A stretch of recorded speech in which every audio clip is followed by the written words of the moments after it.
अथ विंशोऽध्यायः गोमा जन्म उपाख्यानम।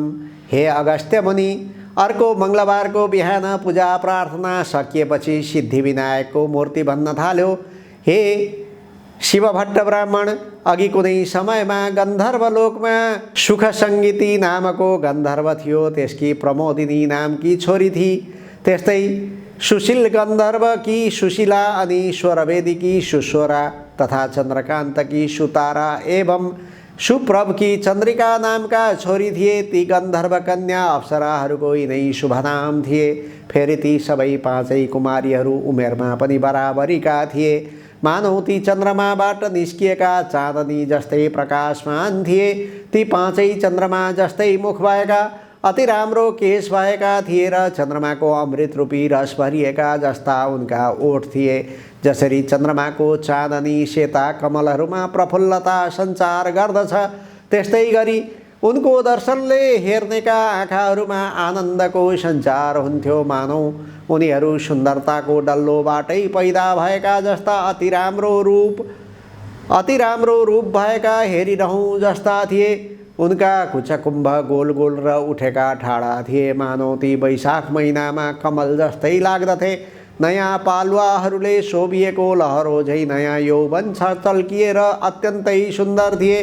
तिनीहरू पहेँलो मिसिएको सुन जस्तै गोरा थिए। यसै कारण उनको चमक पनि सुनको जस्तै थियो। ती सुनकै अलङ्कारले शोभिएका थिए। तिनीहरूले सुनले बनेका चम्पाका फुल जस्तो माला लगाएका थिए अनि सुनकै वर्णका गुणकेशरीका फुलेका लहराले चुल्ठो सजाएका थिए अनि सुन जस्तै चम्कने सुन्दर वस्त्र धारण गरेका थिए। ती सबै सातै स्वर समूहमा, हाउभाउमा, नाना प्रकारका मूर्छना यानि स्वर विशेषमा, ढोलकमा ताल दिने विनोदमा, बाँसुरी मुरली वीणा बजाउनमा, भिन्न भिन्न स्वरमा मादल बजाउनमा, नाना भाँतिका नाच्नमा, विविध प्रकारका चित्र बनाउने लहरमा, त्यस्तै अनेक किसिमका कलाहरूमा निपुण थिए।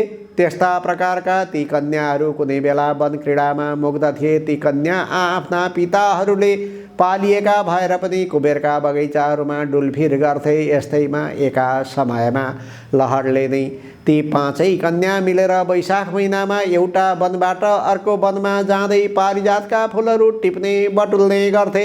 यस्तैमा कुनै एक दिन ती सुन्दरी कन्याहरू गौरीको आराधना गर्नका लागि कुनै स्वच्छ सरोवरमा गए। फेरि तिनीहरूले त्यस तलाउ यानि सरोवरबाट राम्रा राम्रा सुनका कोष जस्ता कमलका फुलहरू टिपेर ती राम्रा फुलहरू लिएर वैदुर्यमणि तथा शुद्ध स्फटिक र स्वच्छ सफा मृग जस्तो जल भएको तलाउमा नुहाएर अर्को वस्त्र पहिरेर अनि चुपचाप त्यहाँको सुन मिलेका बालुवाहरूको भुइँमा सानो ढिस्को उठाएर पार्वतीको मूर्ति बनाउँदा भए। अनि केशर मिलेको सेतो चन्दनले सिँगारिएकी ती पार्वतीलाई राम्रा राम्रा कमलका फुलहरूले र नाना प्रकारका उपचार धूपदीप नैवेद्य आदिले पूजा गरेर अत्यन्त भक्तिभावले भरिएका ती कुमारीहरू नाना प्रकारका ताल यानि बाजाको ध्वनिपूर्वक त्यतिखेर त्यहाँ नाच्दा ती मृगनयनीहरूले गान्धार स्वरको आश्रय अर्थात् उत्थान गरेर खुब राम्रो स्वरले तीखो ध्वनि भएको मूर्छना नामको ध्वनिपूर्वक गीत गाए। त्यस गीतको वाक्य विन्यास राम्रो प्रबन्ध भएको सुरिलो स्वरको अति उत्तम थियो। हर्षको रसवर्षा हुने त्यो सुरिलो स्वर भएको ठाउँमा ती कन्याहरू नाचमा अत्यन्त मस्त रहेको बेलामा तब त्यो अच्छोद नामको उत्तम तीर्थमा स्नान गर्नका लागि वेदनिधि मुनिका छोरा प्रसिद्ध बेटा त्यहाँ आए।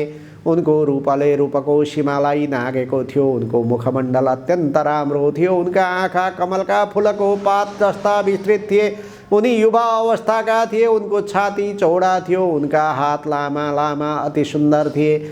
उनी केही श्याम वर्णका थिए। मानौ उनी दोस्रो कामदेव नै हुन् जस्ता थिए। उनी ब्रह्मचारी थिए। उनको शिरमा यामानको टुप्पी शोभायमान थियो। हातमा दण्ड लिएका उनी मानव धनुष लिएका कामदेव जस्तै थिए। उनले मृगचर्मका वस्त्र धारण गरेका थिए। जनै पहिरिएका थिए। सुन जस्तो चम्किने मुजको मोटो कन्दनी पनि कम्मरमा धारण गरेका थिए। त्यहाँ त्यस तलाउको तटमा ती बालाहरूले ती ब्रह्मचारी बटुकलाई एकाएक देखेर आश्चर्यले चकित भएका छँदा अत्यन्त रमाएर हाम्रो आँखाको अतिथि समान यो को होला भनी ठानेर टहलाउँदै सोच्न थाले।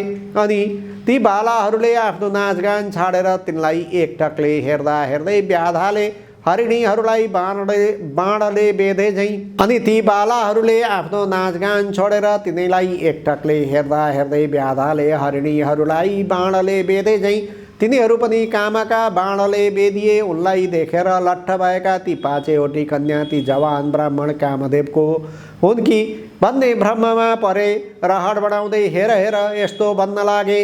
अनि आफ्ना कमलकोष जस्ता बडा बडा आँखाले बारम्बार तिनलाई मनमनै पूजा गरेर अर्थात् हेरिरहेर त्यसपछि ती कन्याहरूले परस्परमा विचार गर्न लागे, यदि यो पुरुष कामदेव नै भएको भए रतिलाई साथमा नलिई किन घुम्थे। यदि अश्विनी कुमार देवता भएका भए निश्चय नै ती दुवै भाइ साथैमा रहन्थे। त्यसकारण कि त यी गन्धर्व हुन् अथवा कुनै किन्नर सिद्ध हुन् अथवा इच्छाअनुसार रूप धारण गरेका कुनै सिद्ध हुन् अथवा यी कुनै ऋषिपुत्र हुन् अथवा कुनै उत्तम पुरुष नै हुन् अथवा यो कोही होस्, पक्कै पनि ब्रह्माजीले हाम्रै लागि सृष्टि गरेका हुन्। जस्ता प्रकारले भाग्यमानीहरूको लागि पूर्वजन्मका कर्मानुसार खजाना प्राप्ति हुन्छ, त्यस्तै प्रकारले हामी कुमारीहरूका लागि कल्याण रूपी जलको तरङ्गको लहरले चित्त पग्लेकी पार्वतीले यो उत्तम वर पठाइएको हो। त्यसकारण यस वरलाई मैले बरेँ, तैले बरिस मैले पनि बरेँ, तिमीहरूले पनि मात्रै बर्ने मैले पनि बरेँ, म किन छोडो, मैले पनि बरेँ, तिमीहरूभन्दा म के कम छु, लौ मैले पनि बरेँ भन्दै यस्ता प्रकारले ती पाँचैवटीले परस्परमा बोलिरहेको बेला त्यहाँ तिनीहरूको त्यस्तो कुरो सुनेर ती महर्षि कुमारले आफ्नो मध्याह्नको नित्यक्रिया सकेर अनि ती बटुक प्रसिद्धले पनि तिनको कुरो आफ्नो हृदयमा विचारेर यो विघ्न आइलाग्यो भन्ने ठाने।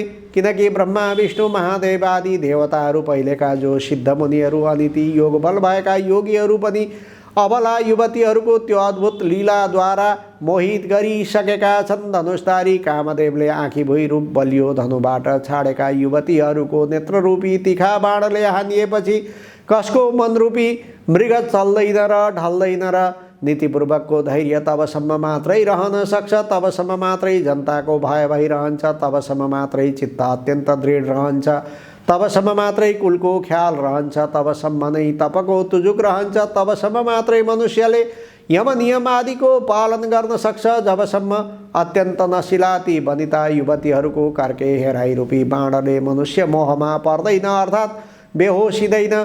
युवतीहरूको मिठो मनोहर नखराले विषयमा हिरिक्क हुने जनहरूको मनलाई मोहित गराउँछन्, एकदम उन्मत्त बनाउँछन्। तसर्थ यी अहिले मलाई पनि मोहमा पार्दछन् र पक्कै पनि उन्मत्त बनाउँछन्। तसर्थ अब कुन उपायले मेरो यो आश्रम धर्मको रक्षा हुन सक्छ। मासु रगत मलमूत्रले बनेको अति अपवित्र घिनलाग्दो स्त्रीहरूको शरीरमा सुन्दरताको कल्पना गरेर एकदम मूर्ख मूढचित्त भएका कामुकहरूले चाहिँ संयमी धीर विचारवान जनले तिनमा लट्ठिएर रमण गर्नु हुँदैन। किनकि निर्मल बुद्धि भएका विद्वानहरूले स्त्रीहरूको संसर्ग नै आश्रम धर्ममा रहनेहरूका लागि भयङ्कर हुन्छ है भनेर बताएका छन्। त्यसकारण जबसम्म यी मेरा समीपमा आइपुग्दैनन् तब तकैमा म घर गइहाल्छु भन्ने विचार आफ्नो मनमा खेलाउँदै थिए कि उत्तिखेरै ती कन्याहरू ती प्रसिद्ध ब्रह्मचारीको नजिकै गएर आफ्ना दायाँ बायाँ हातको बन्धनले अगालो हाले अनि विनयपूर्वक बिन्ती गरे, हे सुन्दर, हामीहरूद्वारा निश्चय नै तपाईँ बरिनुभयो, यसकारण यस विषयमा तपाईँको विपरीत विचार नहोस्। ती कन्याहरूले यस्ता प्रकारले विनय गरिएका तथा तिनका बाहु पासमा बाँधिएका ती प्रसिद्ध ब्राह्मणले मुस्कुराउँदै भने, तिमीहरू शुभ अनुकूल र प्रिय वचन भनिरहेका छौ, किन्तु गुरुकुलमा ब्रह्मचर्य आश्रममा रहेको अनि वेदको अभ्यासमा तल्लीन भएको मेरो नियम अझै समाप्त भएको छैन। जुन आश्रममा जो धर्म छ त्यसलाई पण्डितहरूले रक्षा गर्नुपर्दछ। त्यसकारण हे कन्या हो, अहिले यो विवाह गर्नु मेरो धर्म होइन भन्ने म ठान्दछु। ती ब्रह्मचारी भट्टुक प्रसिद्धको यस्तो कुरो सुनेपछि तब ती कन्याहरूले वैशाखमा साफ गलाले मिठो ध्वनि बोल्ने कोइलीहरूले बोले झैँ तिनलाई मिठो बोलीले भने, धर्मले धन, धनले गृहस्थाश्रम, गृहस्थाश्रमले धर्मका फलको उदय हुन्छ भन्ने शास्त्रहरूको यही नै निश्चय छ भनी विद्वानहरूले ठोकुवा गरेका छन्। धर्मको अधिकताको उही गृहस्थाश्रम जमाउने काम तपाईँका सम्मुख उपस्थित भएको छ। यसकारण विविध प्रकारका भोगहरूले उसको उपभोग गर्नुपर्दछ, तब यो भूमि नै स्वर्ग भूमि जस्तै हुन्छ। तिनीहरूको यस्तो वचन सुनेर ती प्रसिद्ध ब्रह्मचारीले गम्भीर वाणीले भने, तिमीहरूको कुरो साँचो हो, किन्तु म गुरुकुलको आफ्नो नियम समाप्त गरेर गुरुको आज्ञा पाएर मात्रै अनि सबै विवाह आदि कर्म गर्नेछु, त्यसै बिचमै आफै बाटो भएर विवाह म गर्दिन। उनले यति भनेपछि फेरि ती कन्याहरूले हे सुन्दर, तपाईँ सचमुच मूर्ख प्रतीत हुनुहुन्छ भन्ने दिव्य औषधि, दिव्य रसायन, खानीको सिद्धि, उत्तम कलाहरू, सुन्दरी स्त्रीहरू, मन्त्र तथा धर्मबाट प्राप्त भएको धर्मको रस पनि जब यी स्वयं प्राप्त हुन्छन् त बुद्धिमानले यस्ता कुराहरूलाई छोड्नु हुँदैन। संयोगले नै यदि कार्यको सिद्धि प्राप्त भयो भने नीति जान्ने व्यक्तिले त्यसमा उपेक्षा गर्नुहुन्न, किनकि उपेक्षा गर्नाले फेरि फलको लाभ हुँदैन। त्यसकारण दीर्घसूत्री बनेर आलस्य वा टालमटोल गर्नु राम्रो ठानिन्न।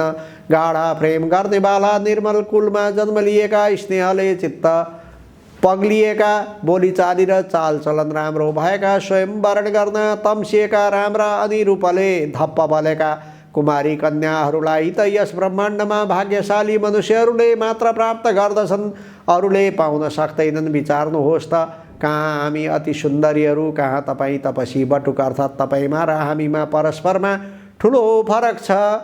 साँच्चै हो, यस्तो नहुने कुरालाई पनि हुने गराउनमा विधाता अति पण्डित यानी जान्ने छ भन्ने कुरो हामी मान्दछौँ। त्यसकारण जसरी हुन्छ यतिखेर तपाईँ हामीलाई गान्धर्व विवाहद्वारा स्वीकार गर्नुहोस्, यसैमा हाम्रो कल्याण छ। होइन भने आकुलिएका हामी अब जीवित रहन सक्दैनौँ।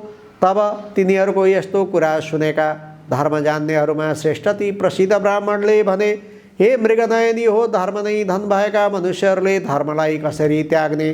धर्म अर्थ काम मोक्ष यी चारैलाई यथोक्त विधिले सेवन गरे मात्र यी सफल हुन्छन्, होइन भने निष्फल हुन्छन्। यतिखेर म व्रती छु, यसकारण व्रत पुरा नगरिकन बिना समयमा स्त्रीको पाणी ग्रहण या स्त्री ग्रहण गर्दिन। किनकि जो मनुष्य क्रियाको समय जान्दैन उसले क्रियाको फल पाउँदैन। त्यसकारण यस समयमा मेरो मन धर्मको विचारमा लागेको छ। तसर्थ हे कन्या हो, सुन, यतिखेर म स्वयंवर गर्न चाहन्न, किनकि यस विश्वमा कति मनुष्यहरू द्रव्य धनी, कति विद्या धनी, कति सिद्धि धनी, कति योग धनी, कति धर्म धनी हुन्छन्। तीमध्ये म धर्म धनी हुँ। आफ्नो धर्म छाडेर आफ्नै मनले गुरुजनको आज्ञा नपाइकन म कसैको पाणी ग्रहण गर्दिन। यस्ता प्रकारको ती प्रसिद्ध बटुकको आशय जानेर उनको हातबाट आफ्नो हात छुटाएर अनि उनीहरूले आफ्ना परस्परमा हेराहेर गरे। तब प्रमोदिनीले ती बटुकको गोडा पक्री, त्यसै गरी सुशीला र सुस्वराले उनको हात पक्रे। सुताराले अगालो हाली र चन्द्रिकाले उनको मुख चुमी। तथापि यस स्थितिमा पनि ती ब्रह्मचारी जस्ताका तस्तै काम विकारले रहित भई निर्विकार नै रहे र प्रलयकालको अग्नितुल्य अत्यन्त क्रोधले चुर भएका ती ब्रह्मचारीले अटेरी ती कन्याहरूलाई यस्तो शराब दिँदा भए, जसरी पिशाचिनी जस्तै भएर तिमीहरू ममा टाँसियौ त्यसरी नै तिमीहरू पिशाचिनी भए। यस्ता प्रकारले प्रसिद्ध ब्रह्मचारीले शरापिएका ती कन्याहरू तुरुन्तै उनलाई त्यागेर ती ब्रह्मचारीका सामु खडा भएर भने, हे पापी, हामी निरपराधिनी जन्मा, तिमीले यो के गर्यौ? प्रिय कार्यको बदला अप्रिय कार्य गर्यौ। तिम्रो यो धर्म ज्ञानलाई धिक्कार छ। जो मनुष्य आफ्ना अनुरागी भक्तजनहरूमा, मित्रजनहरूमा द्रोह गर्दछन् त्यस्ता पुरुषहरूको दुवै लोकमा सुख हुँदैन, नाश हुन्छ भन्ने कुरा हामीले सुनेका छौँ। त्यसकारण तिमी पनि हामीहरूको श्रापले तुरुन्तै पिशाच हौ। यति भनेर चुप लागेका ती बाला कन्याहरूले खुइय खुइय गर्न लागे तथा भोक प्यासले आकुल व्याकुल भए। हे शिवभट्ट ब्राह्मण, तेरा परस्परमा श्रापाशाप गरेर त्यसै तलाउका तीरमा ती कन्याहरू र त्यो प्रसिद्ध ब्रह्मचारी पनि सबै छवैजना पिशाच भएर रहँदा भए। तब उस पिशाचका साथै ती पिशाचिनीहरू पनि पहिले गरेका पाप कर्मको त्यो भयङ्कर फललाई रुँदै कराउँदै बिताउन लागे। हे शिवभट्ट, पूर्व जन्ममा अर्जित गरिएको शुभ वा अशुभ कर्मको फल समय आएपछि भोग्नै पर्छ। त्यसलाई देवताहरूले पनि आफ्नो छायालाई झैँ निवारण गर्न यानि हटाउन सक्दैनन्। त्यसपछि ती कन्याहरूका र उस ब्रह्मचारीका आमा बाबु रुँदै तडपडै हिँड्थे। प्रारब्धको भोग अमिट हुने हुनाले ती बालाहरूलाई उस ब्रह्मचारीलाई पनि चैन थिएन। पिशाच भएपछि ती पिशाचहरू आहाराका लागि अत्यन्त दुखी भएर त्यसै तलाउको किनारमा यताउति भट्कदै बस्दथे। यस्तै प्रकारले धेरै समय बितेपछि मुनिहरूमा श्रेष्ठ लोमसजी पुष महिनाको शुक्ल चतुर्दशीको दिन अक्षोद तालमा स्नान गर्नका लागि त्यहाँ आए। तब ती ब्राह्मण लोमसलाई देखेर भोकले आकुल व्याकुल भएका ती सबै पिशाचहरू एकजुट भएर उनलाई मार्दै इच्छाले उनीतिर दौडे, किन्तु लोमसजीका अति कडा तेजले भतभत पोलिएका ती उनको अगाडि नजिकै रहन असमर्थ भएर सबै टाढै रहे। त्यसै बेला त्यहाँ वेदनिधि नामका ब्राह्मण टुप्लुक्क आइपुगे। हे शिव भट्टजी, अनि उनले लोमसजीलाई देखेर साष्टाङ्ग प्रणाम गरेर यानी उनका पाउमा ढोगेर उभि हात जोडेर शिर झुकाएर मिठो बोली बोले, हे ब्राह्मण, हे महर्षि, ठुलो भाग्य उदाएपछि नै सज्जनहरूको सङ्गति यानी भेट हुन्छ। गङ्गा आदि गरिएका सबै तीर्थमा जो मनुष्य सधैँ नुहाउँछ अनि जो मनुष्य सज्जनहरूको सङ्गत गर्छ ती दुवैको सत्सङ्गत गर्नु बडो उत्तम। गुरु अर्थात् महात्माहरूको समागम पृथ्वी तलमा दृष्ट वा अदृष्ट फल दिनेवाला हुन्छ, अर्थात् स्वर्ग दिनेवाला या रोग हर्नेवाला हुन्छ, किन्तु त्यसमा धेरै विघ्न बाधा पनि हुन्छन्। यति भनेर वेदनिधिले ती पिशाचहरूको पहिले घटेका उनीहरूको अद्भुत वृत्तान्त बताए। यी उभिएका सबै तिनीहरू गन्धर्व कन्या हुन् र यो उभिएको यो बटुक चाहिँ मेरो छोरो हो। यी सबै नै परस्परमा सराप गरेर पिशाच रूपले मलिन अनुहार पारेर हे मुनिहरूमा श्रेष्ठ लोमसज्यू तपाईँका अगाडि उभिएका छन्। अब आज तपाईँका दर्शनले यी कुमारीहरूको र त्यस कुमारको पनि उद्धार हुनेछ। के सूर्योदय भएपछि पनि अन्धकारको राशि गुफामा घुस्रदैन र? हे शिव भट्ट, त्यो कुरो सुनेर दयाले मन पग्लिएका अत्यन्त तेजस्वी लोमस ऋषिले पुत्रको दुःखले दुखित ती मुनि वेदनिधिलाई भने, मेरा कृपाले यी बाला कन्याहरूलाई र त्यस बटुकलाई पनि तुरुन्तै पूर्व स्मृति प्राप्त हुनेछ र जसले तिनको परस्परको श्राप नाश हुन्छ, यो त्यस्तो धर्म पनि म बताउँदछु भनी लोमसले भन्नुभयो। अब यिनीहरू मेरा साथ रहेर विधिपूर्वक माघभरि नै माघ स्नान गरून्। माघभरिको स्नानले मात्र माघको अन्तमा श्रापबाट छुट्न सक्दछन्, होइन भने अरू उपायले यिनको उद्धार हुन सक्दैन। हे वेदनिधि, श्रापरूपी पापको फल र मनुष्यहरूको पापको नाश तीर्थमा माघ स्नान गर्नाले मात्रै हुन्छ। मेरो यस्तो निश्चित बुद्धि यानी निश्चय छ। 7 जन्मदेखिको पाप र वर्तमान जन्ममा गरिएको महापाप पनि विशेष गरेर पुण्य तीर्थमा गरिएको माघ स्नानले सारा डढ्दछ, अर्थात् नाश हुन्छ। मुनीश्वरहरू जुन पापको कुनै प्रायश्चित्त देख्दैनन् त्यस्तो पाप पनि पुण्य तीर्थमा माघ स्नान गर्नाले नाश हुन्छ भन्दछन्। जानिकन आफ्नै मनले कोही जन माघ स्नान गर्छ भने त्यस स्नानले त्यो मोक्ष फलको भागी हुन्छ। हिमालयको पर्वतीय प्रान्तमा रहेको तीर्थमा अर्थात् देवघाटको त्रिवेणीमा गरिएको माघ स्नान सारा पाप नाश्ने हुन्छ। त्यसकारण अब यी कन्याहरू र तिम्रो त्यो छोरो तथा तिमी पनि सबै सद्गति चाहनेहरू मेरा साथ देवघाटको त्रिवेणीमा हिँड। त्यहाँ देवताहरूलाई पनि दुर्लभ हुने माघ स्नान माघभरि सबै एकै साथ गरौँ। त्यही नै पापबाट उत्पन्न भएको त्यो पिशाचत्वबाट यिनीहरू तुरुन्तै छुटकारा पाउनेछन्। यति भने भोलिपल्टै ती सबै अत्यन्त खुसी हुँदै लोमसका साथ उनका कृपा शक्तिले आकाश मार्गद्वारा देवघाटका लागि अच्छोदबाट प्रस्थान गरे र उसै दिन केही बाँकी छँदै त्यहाँ पुगी तीर्थयात्रीहरूलाई बनाइ राखिएको छाप्रोमा डेरा जमाए। लो, अब पिशाचत्वबाट मुक्ति चाहने यी कन्याहरू र तिम्रो यो छोरो पनि अनि तिमी पनि सबैले मेरो भनाइ अनुसार यस त्रिवेणीमा मेरा साथै सधैँ मकर राशिमा सूर्य रहुन्जेल नुहाओ। यस त्रिवेणीका जलका प्रभावले पहिलेका सारा पाप नष्ट हुन्छन् भनी तिनीहरूलाई माघभरि त्रिवेणीमा नुहाउन लाए त माघको अन्तमा ती सबै पिशाचत्वबाट छुटेर पहिलेकै रूपमा अर्थात् पहिले जस्ता थिए त्यस्तै रूपमा उस्तै भेषमा प्राप्त भए। तब वेदनिधिले आफ्नो छोरालाई र ती दिव्य रूपका कन्याहरूलाई देखेर भित्रैदेखि प्रसन्न चित्त भएका छँदा श्रद्धापूर्वक लोमसको स्तुति गरेर भने, तपाईँको कृपाले मात्रै पाप रूपी समुद्रबाट यिनीहरूले पार पाए। हे ऋषिहरूमा श्रेष्ठ प्रभु, अब यी बालबालिकाहरूलाई के गर्ने यसबारे उचित कुरो आज्ञा होस्। तब लोमसले भन्नुभयो, यो कुमार वेद पढिसकेको र आश्रमको नियम पनि पुरा गरिसकेको पट्ठो छ। तसर्थ अब यो केटो आफूमा प्रेम गर्ने यी 5वटीको करकमल पक्रोस्, अर्थात् पानी ग्रहण गरोस्। त्यसपछि लोमसका आज्ञाले रानी आफ्ना बाबुको वचनले विवाहका लागि चाहिने आवश्यक शुभ वस्तुहरूले र त्यहाँका रैथाने ऋषिहरूद्वारा पढिएका वेदमन्त्रका ध्वनिहरूले मङ्गलाचार गरिएको त्यो धर्मात्मा ब्रह्मचारीले विवाहको विधिले तुरुन्तै त्यही धर्मपूर्वक ती 5वटी कन्याहरूको हात पक्रियो, अर्थात् तिनीहरूसँग विवाह गर्यो। तब आफ्नो मनोरथ पुरा भएका ती सबै कन्याहरू आनन्दले मस्त हुँदा भए। त्यो पट्ठो कुमार पनि प्रसन्न भयो।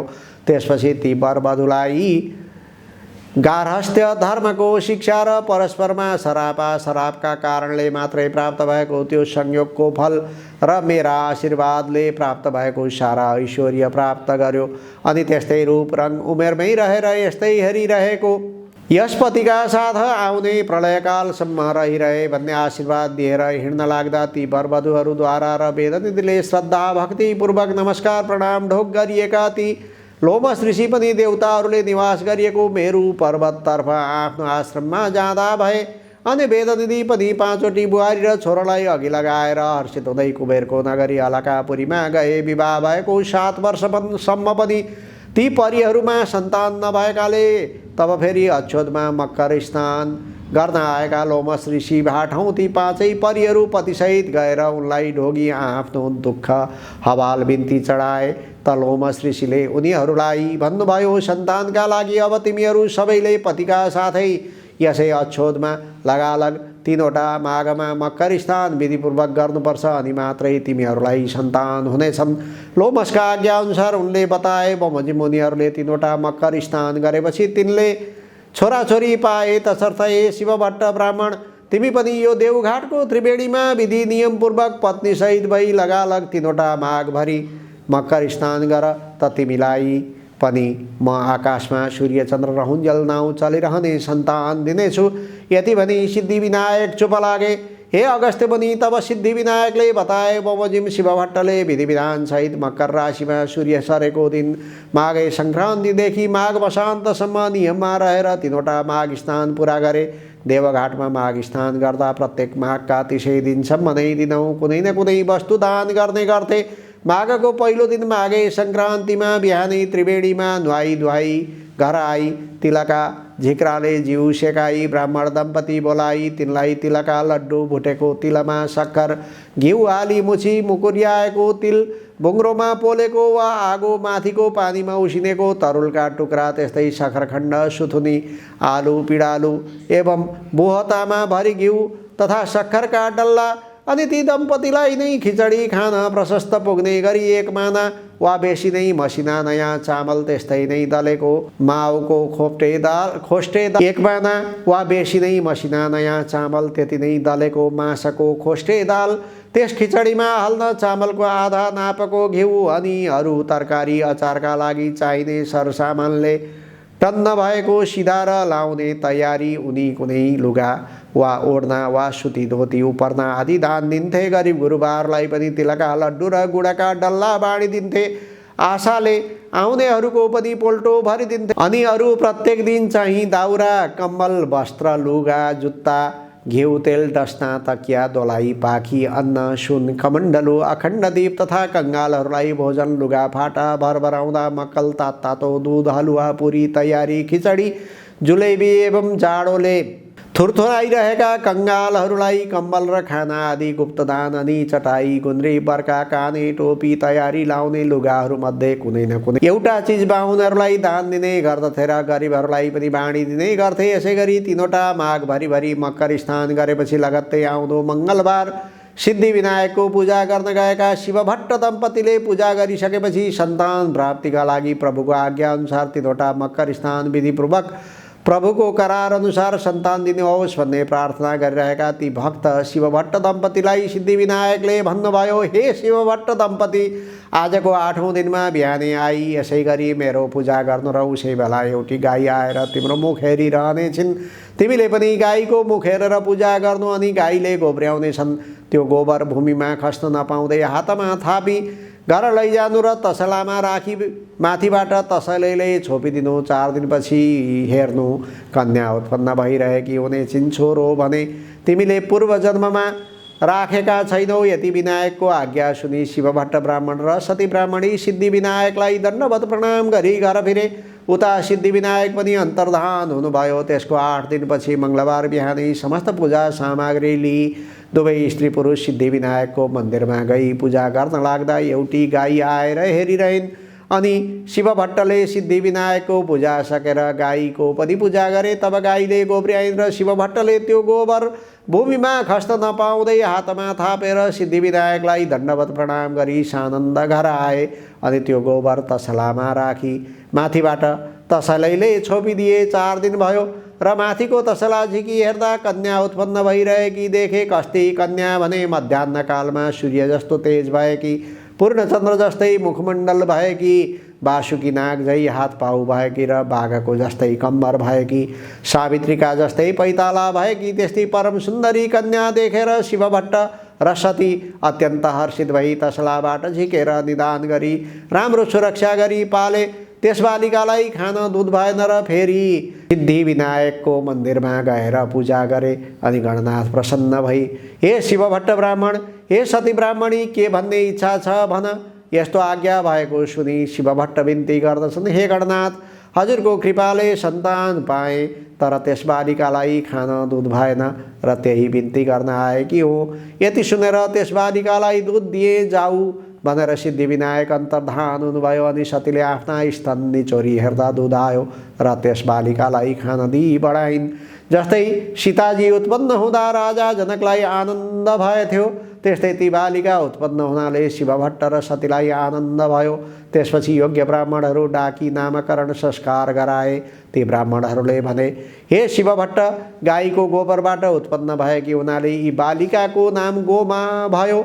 यी बालिका भाग्यमानी हुनेछन्, सम्पूर्ण लोकले सम्मान गर्नेछन्। यति ब्राह्मणहरूले भविष्यवाणी गरेपछि शिवभट्टले यथेष्ट भोजन र दक्षिणा दिई बिदा गरे।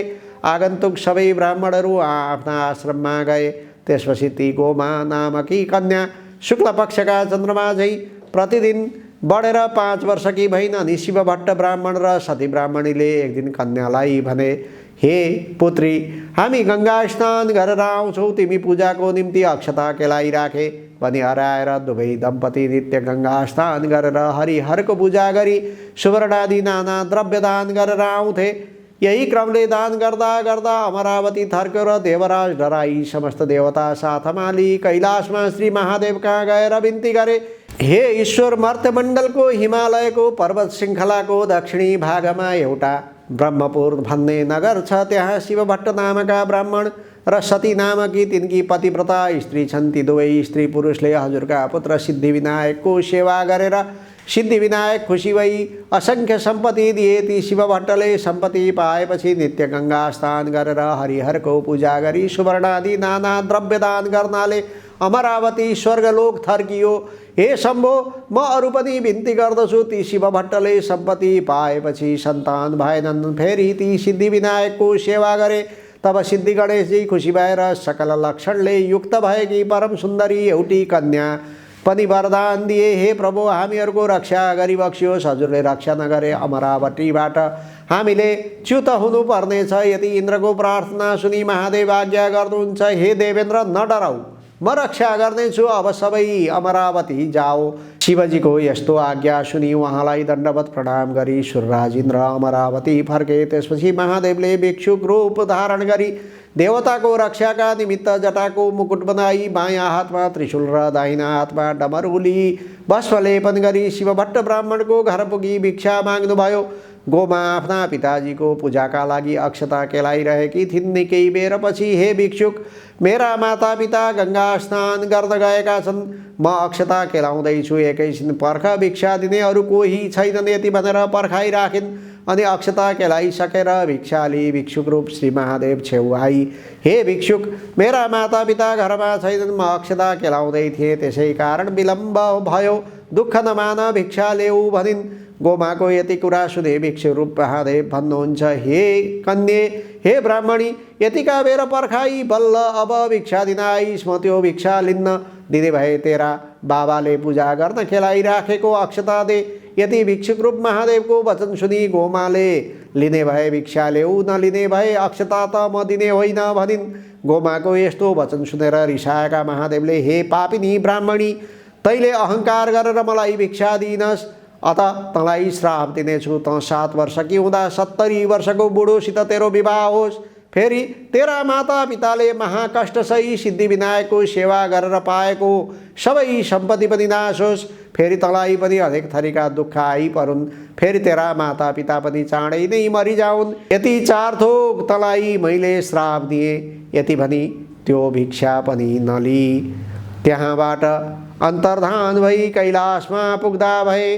इति श्री स्कन्दपुराणे केदारखण्डे माघ महात्म्ये कुमारागस्त्य संवादे श्री स्वस्थानी परमेश्वर्याः व्रतकथायां उमादेवी जन्मवृत्तान्तं श्री महादेव श्रापकथनं नाम 20ोऽध्यायः।